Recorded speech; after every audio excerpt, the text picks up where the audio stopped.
Bonjour chers amis, j'ai la chance et l'honneur de vous retrouver pour l'émission 100% Quintet, une émission 100% Quintet qui mettra en exergue ce dimanche le prix de la Place Vendôme.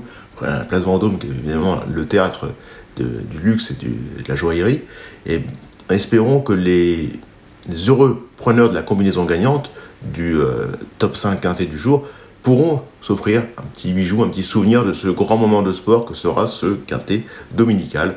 Un quintet dominical qui regroupe 16 compétiteurs au départ de cette épreuve, des chevaux d'âge qu'on connaît plus ou moins bien, et des concurrents qui vont s'entrebattre sur la grande piste et le parcours des 2000 mètres de celle-ci, de Paris-Longchamp.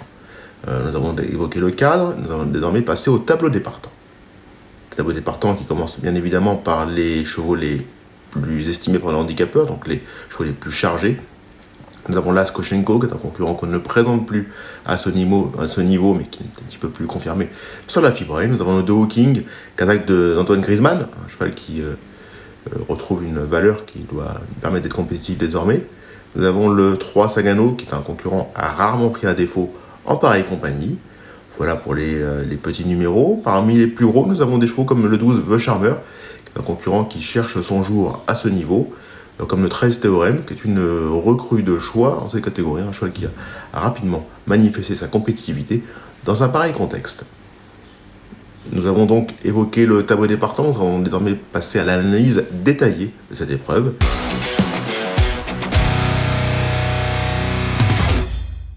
Détaillé qui va commencer bien sûr, comme vous avez désormais appris à le voir, par une classification. On va donc les classer sur un peu nos ordres de priorité. On commence donc par le 12 The Charmer, qui pour moi est un bon point d'appui dans la course, un concurrent qui reste sur de probants résultats en pareille compagnie, un concurrent qui dépend de l'entraînement habile et en forme de Michael Desangles, un numéro 12 The Charmer qui s'annonce selon moi très compétitif ici. Je serais surpris qu'il ne finisse pas parmi les 5 premiers de ce grand handicap du jour. J'y oppose le numéro 2 Hooking. Le numéro 2 Hooking est un concurrent qui a eu d'autres ambitions. On s'est essayé à un niveau plus huppé avec celui-ci. Un numéro 2 Hooking qui aura peut-être préféré une piste plus souple qu'elle ne le sera ce dimanche à Paris-Longchamp, puisque le retour du soleil permet de voir les pistes s'assécher. Mais le numéro 2 Hooking est un concurrent qui reste sur une sortie bien meilleure que l'indique au résultat. En effet, ce jour-là, il a dû progresser en épaisseur et a fini son parcours de façon séduisante à mes yeux. Je serais surpris qu'il ne court pas bien ici. Le 3 Sagano, une valeur refuge à ce niveau, un cheval qui fait toutes ses courses ou presque, qui dépend là aussi d'un entraînement très habile, d'un entourage très habile. Kazakh Vertemer, entraînement ferlant, difficile d'aller contre. Le 13 Théorème, entraînement de 20, un cheval qui a été orienté avec certaine réussite et bonheur en pareille compagnie en cette catégorie ces dernières semaines. Un concurrent qui reste sur 2 accessites contre pareille opposition. Concurrent qui est maniable, dur à l'effort, qui me semble compétitif ici. Le 10 Ronaldo, un concurrent qui a réalisé une très bonne sortie assez récemment à ce niveau. S'il ne pêche pas par un manque relatif de fraîcheur, puisqu'il présente de façon un peu rapprochée, d'autant qu'il vient d'Allemagne pour courir ici. Si ce 10 Ronaldo n'est pas émoussé par sa dernière sortie, concurrent qui, sur ce qu'il vient de réaliser, est une chance logique en pareille compagnie. Nous avons le 11 Villaro, un concurrent qui est intrinsèquement très bien placé ici. Sa valeur, en effet, a été révisée régulièrement à la baisse ces derniers temps, suite à ses échecs relatifs. Dans la valeur qu'est la sienne, il est quand même très compétitif ici. Certes, il a préféré une piste plus souple. Certes, son entourage a préféré qu'il tire un autre numéro que le 16 dans les stades de départ. Un concurrent qu'on doit surveiller en la valeur qu'est la sienne et qui doit pouvoir bien faire malgré ses contretemps comme le numéro dans les boîtes. Nous avons le 9 Centurin qui dépend de l'entraînement de Carmen Boxay, un entraînement très souvent saisonnier. L'été, c'est quand même la période, fin de printemps et l'été, c'est vraiment la période où cette écurie vraiment tourne à plein régime. Centurin, c'était pas si mal dernièrement, c'est un outsider que je vous invite à retenir. Le 8 Athènes de Cerisy, un concurrent qui n'a pas beaucoup de marge à valeur qu'est la sienne, mais qui reste sur une sortie honnête à Marseille. C'est plus un 4-5e possible à mes yeux qu'un lauréat en puissance, mais un concurrent qu'on peut inscrire dans un champ réduit. Même remarque pour le numéro 16, Dreams, un concurrent qui a réalisé un bon début d'année. Sa dernière sortie est à relativiser, un concurrent qui n'est pas une priorité en pareille compagnie, qui aura été mieux en deuxième épreuve à mes yeux, mais qui reste comme un possible placé. Même remarque pour le 4 Half Dancer, qui intrinsèquement a une très belle carte à jouer, mais que je préfère nettement sur des pistes beaucoup plus souples qu'elle ne le sera ce dimanche à Paris-Longchamp.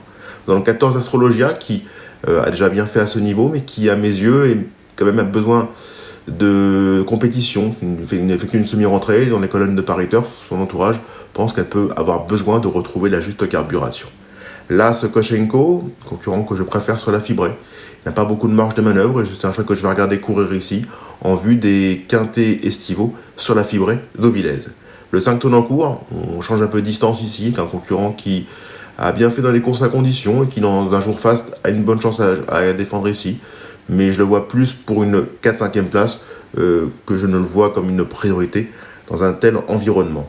Le 6 Mirage Rêve, qui est un concurrent qui est irréprochable ces dernières semaines, il a eu les bons résultats, il n'a jamais été pris à défaut cette saison. Toutefois, les conditions changent, on revient sur 2000 mètres et il monte de catégorie, il doit prouver sa compétitivité dans un tel contexte. Il sera très joué, mais pour moi, il aura vraiment prouvé qu'il vaut un tel lot. Je suis sceptique avant l'heure, je demande à le voir. Dans le 7 By The Way, qui vient de changer d'environnement suite à une avant-dernière sortie. Dernièrement, pour la première sortie sur l'entraînement de Mathieu Boutin, on n'a rien vu ou presque, puisque le cheval était assez malchanceux au moment décisif. Son entourage insiste à ce niveau. À mes yeux, ce n'est pas non plus une priorité, mais c'est un concurrent qu'on ne peut pas exclure. De combinaisons élargies, comme le 15 Lamento, qui est un concurrent tout neuf, un concurrent qui a vraiment besoin de se façonner, de se fabriquer, mais qui n'est pas hors d'affaire à l'issue d'un bon déroulement de course, dans une épreuve comme celle-ci. Bref, comme vous pouvez l'entendre, une course par définition ouverte, ce qui ne nous empêche pas cependant de vous proposer un ticket.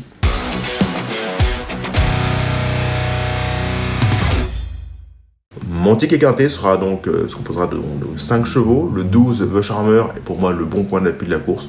Je serais déçu qu'il ne figure pas à l'arrivée de cette course. Et il mérite d'être en tête d'un pronostic.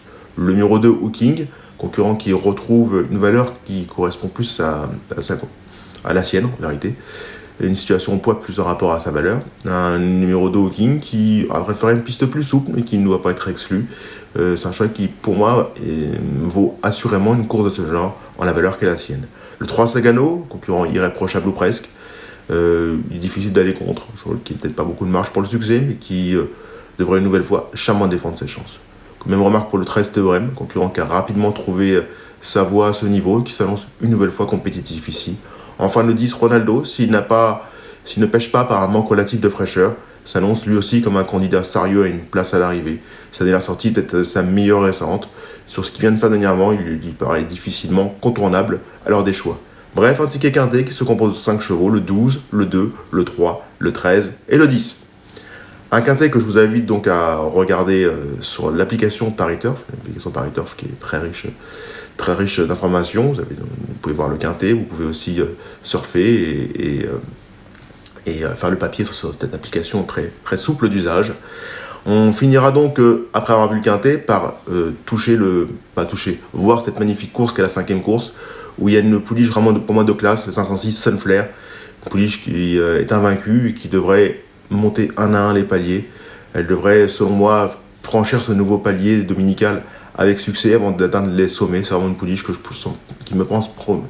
pense promise vraiment au tout premier plan. Voilà, le 506 Sunflare, il n'y aura pas cher, mais je pense qu'elle devrait s'acquitter de sa tâche avec brio. Voilà, chers amis, c'était un plaisir et un avantage, comme de coutume. Lundi, on rebasculera au trot, mais je vous retrouverai avec plaisir très prochainement.